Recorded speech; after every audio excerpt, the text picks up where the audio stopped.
Hello everyone. Today we are going to discuss the summary of chapter first, the third level, class 12 Vistas book. So let's start. Basically इस chapter में एक young man Charlie के बारे में बताया गया है. ये वर्ल्ड वॉर सेकेंड के आसपास की स्टोरी है. उसके बारे में बताया गया है कि कैसे वो वर्ल्ड से खुद को एस्केप करना चाहता है, हार्श रियलिटी से, फियर, वो जिसकी वजह से देश में इतना कुछ चल रहा है. तो वो खुद को उस चीज़ से एस्केप करके एक ऐसी जगह पे ले जाना चाहता है जहाँ बहुत शांति हो और वहाँ उसे कोई डिस्टर्ब करने वाला ना हो. बहुत पीसफुल जगह में वो जाना चाहता है. तो वो अपने माइंड में इमेजिन करता है एक जगह को जिसे उसने नाम दिया है थर्ड लेवल. बाकी आपको इस चैप्टर में पता चलेगा. Let's start. Charlie, a 31-year-old resident, claimed that there is a third level at the Grand Central Station in New York, and he has been there. Basically Charlie एक 31-year-old residence है जो कि claim करता है कि grand central station जो New York में है वहाँ पे एक थर्ड लेवल भी है. He talks to a psychiatrist friend about it who thinks Charlie is trying to fulfill his dream while walking and escaping reality. तो वो अपने साइकेट्रिस्ट फ्रेंड सैम विनर को इसके बारे में बताता है कि वहाँ पे ऐसे ऐसे थर्ड लेवल है. तो उसका फ्रेंड उसे एक्सप्लेन करता है कि ये शायद इस वजह से है कि तुम अपने ड्रीम को सक्सेसफुल करना चाहते हो, फुलफिल करना चाहते हो और इस वर्ल्ड की हार्श रियलिटी से खुद को एस्केप करना चाहते हो.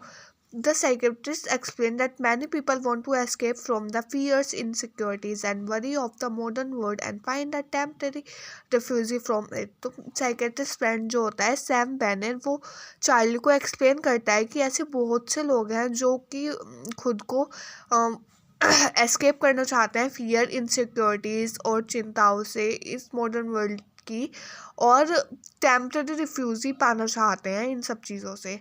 He uses his own hobby of stamp collection to illustrate this point. उसने इस पॉइंट को समझाने के लिए चार्ली को अपनी स्टैम्प कलेक्शन की हॉबी के बारे में भी बताया. चार्ली को भी स्टैम्प कलेक्शन का बहुत शौक था जैसे कि उसके ग्रैंडफादर को था. So Charlie finds the Grand Central Station confusing at times and has gotten lost on the subway a few times. तो चार्ली हमेशा ग्रैंड सेंट्रल स्टेशन में ज़्यादातर जब भी वो जाता था तो वो वहाँ पे घूम जाता था. ऐसा होता है ना कि अगर आप सपोज़ किसी ऐसी जगह पे गए हो, सपोज़ दिल्ली में कश्मीरी गेट का जो स्टेशन है, तो आप वहाँ भी गए हो, तो वहाँ पे कितनी सबवेज निकले होते हैं कि कभी कभी हम खुद भी कंफ्यूज हो जाते हैं. तो उसके साथ भी ऐसे ही रहता था. जब वो ग्रैंड सेंट्रल स्टेशन में जाता था तो कई बार वो खो जाता था वहाँ पे. Once he ended up in the lobby of the Roosevelt hotel. एक बार वो जब गया तो रूजवेल्ट होटल की लॉबी में जाके निकला. And other time he found himself 3 block away from an office building. एक बार अपने ऑफिस की बिल्डिंग ब्लॉक से 3 ब्लॉक आगे निकल गया. However, during his latest trip, he got lost again and ends up on a unique third level.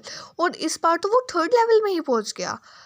Charlie walked through a silent hallway, turning left and going down until he reached an old station that looked very different from the two familiar levels.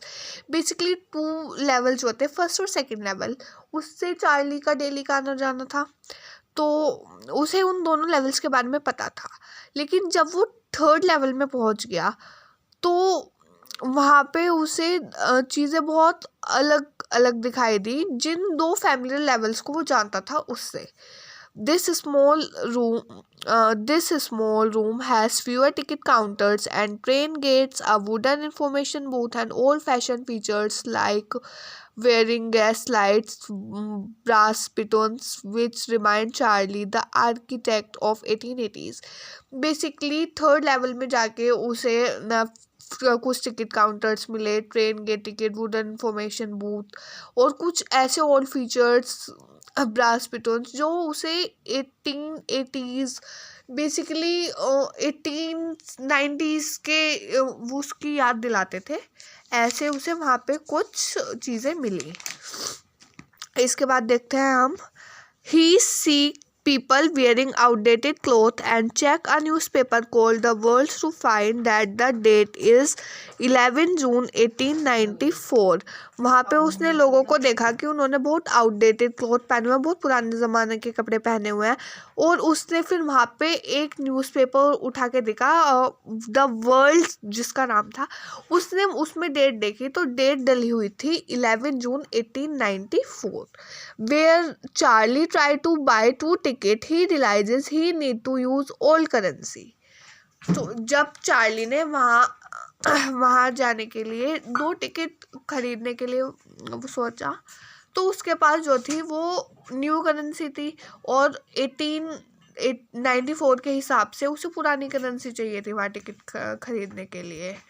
He had always dreamed of traveling to Galesburg with his wife Lucia, a town remembered as wonderful with big houses, large lawns and trees. The area has long summer evening and relaxed atmosphere. तो उसका हमेशा से dream था Galesburg जाने का अपनी wife Lucia के साथ। वहाँ पे बहुत शांति थी, वो बहुत ट्रैंक्विलेंट और पीसफुल प्लेस था, इसलिए वो वहाँ पे जाना चाहता था। During lunch the next day he exchange $300 for old currency which he believed will be cheaper there. He is not bothered by the fact that the amount only come to $200। तो lunch time में उसने अगले दिन $3000 को exchange किया old currency से, जो कि 3000 के बदले में सिर्फ $200 ही उसे वापस मिले। However, he can't find the corridor that lead to the third level again. When his wife find out, she tell him to stop searching. लेकिन नेक्स्ट डे जब वो अपनी वाइफ के साथ गया तो उसे वहाँ पे थर्ड लेवल नहीं मिलता है, तो उसकी वाइफ उसे सर्च करने के लिए मना करते हैं, बोलते हैं कि अब प्लीज़ तुम इस सर्चिंग को करना बंद करो क्योंकि ऐसा कुछ है ही नहीं। Charlie friend Sam Winner, whom he shared his idea about Galesburg with, also disappeared unexpectedly, and his wife spent weekend looking for him. तो चार्ली का फ्रेंड जो था सैम विनर, साइकेट्रिस्ट जो था जिससे उसने अपने गेल्सबर्ग जाने के आइडिया को शेयर किया था, जिसने बोल दिया था कि तुम सिर्फ रियलिटी से एस्केप होना चाहते हो, वो अचानक से गायब हो जाता है। उसकी वाइफ एक हफ्ते से उसका इंतज़ार कर रही है। Charlie inherit the hobby of collecting stamp from his grandfather. Charlie ने अपने ग्रैंडफादर से इनहेरिट की थी हॉबी स्टैम्प कलेक्ट करने की। One day while going through his stamp collection he discover a letter address to his grandfather. एक दिन जब वो स्टैम्प कलेक्शन कर रहा था तो अचानक से उसे एक लेटर मिलता है, उस पर लिखा होता है उसके ग्रैंडफादर कि वो उसके ग्रैंडफादर के लिए था।